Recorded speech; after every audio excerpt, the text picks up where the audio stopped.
Peekaboo!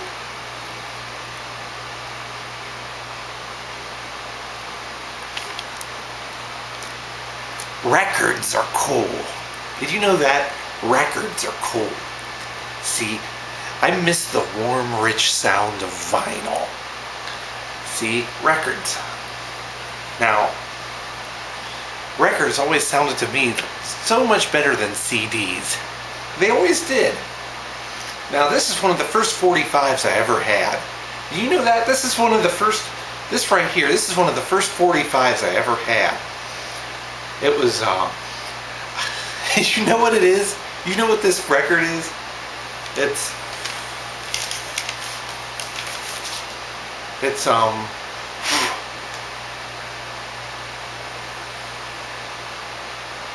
you know what it is? Can you guess what it is? Can you guess what record it is? Guess what this record is? It's it's I Will Survive by Gloria Gaynor. This was one of the first 45s I ever had back in my day. Back when I was growing up, this is one of the first 45s I ever had, and I still have it now. And you know why I got this? It's because it had the word bother in it. That's right, it did. It had the word bother. So that's why I got this. I don't remember where I got it, but that's why I got it. See? And see, it's that's one of the first 45s I ever had.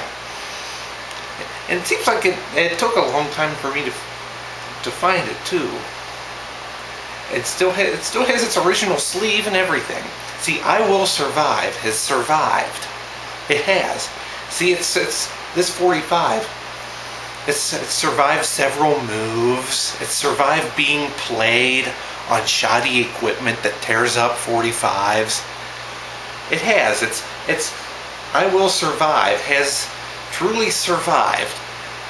But I got it because it has the word bother in it, and I like the word bother. It's one of my favorite words. But see, now that's and now I always preferred records over CDs. Now I'm a records kind of guy. Now CDs to me were just a marketing ploy originally. Like for the first, up until about 2000, I always considered CDs to be just a marketing ploy. It seems like CDs were actually even more susceptible to being than records were. Did you know that? People always acted like CDs were indestructible, but they weren't. I mean, are CDs going to last 30 years like this has? I don't think there's a scratch on it. I've had it for 30 years, and I don't think there's a scratch on it.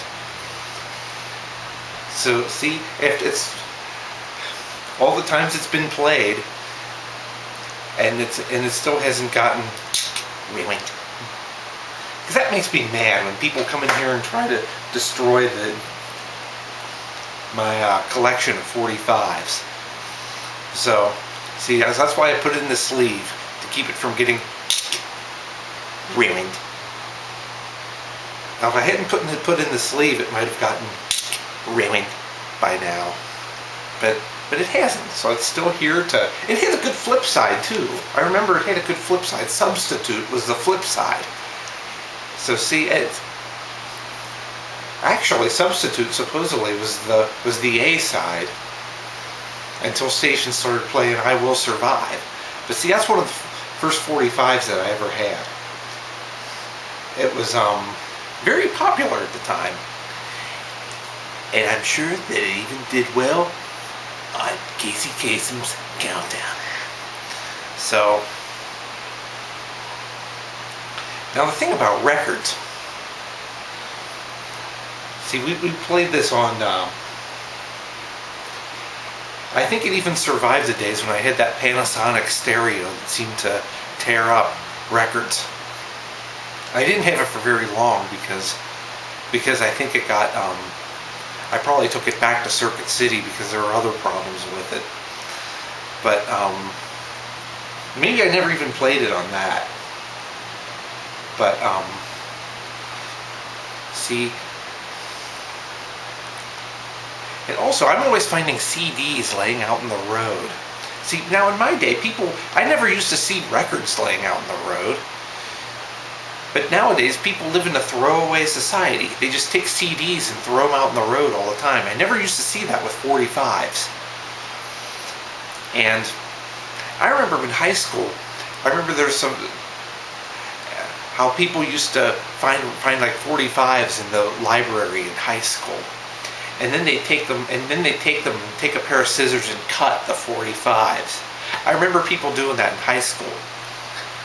People, like, they find old records and stuff in the library.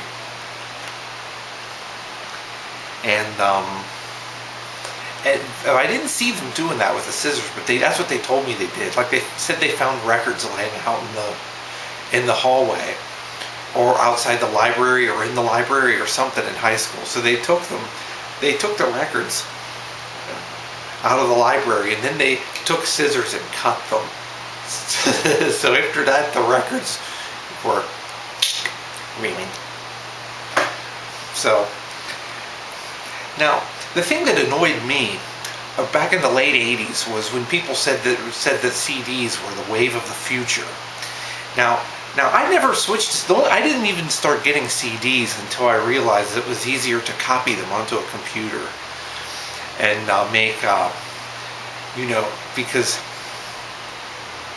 I wasn't going to distribute them or anything. I just wanted to have extra copies so I could play them easily when they were on the computer. You could convert a CD into an MP3 much easier. So that way I'd have a copy on my computer. Every time I wanted to hear it, I could play it, and I could sort them that way. And that was in the Tantrum 95.7 era. That's how. See, a lot of times I copied 45s onto MP3 for Tantrum 95.7. I copied 45s from my personal collection. But that was tricky to do. It's a lot easier if you have a CD, and that's the only reason that I switched to getting CDs. If it wasn't for that, I would still be in the records era. I would still be buying records. And also, the music today isn't really meant for vinyl.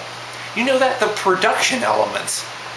Today the production elements that's in most major music releases, it's not meant for vinyl. It's meant to be played on CDs.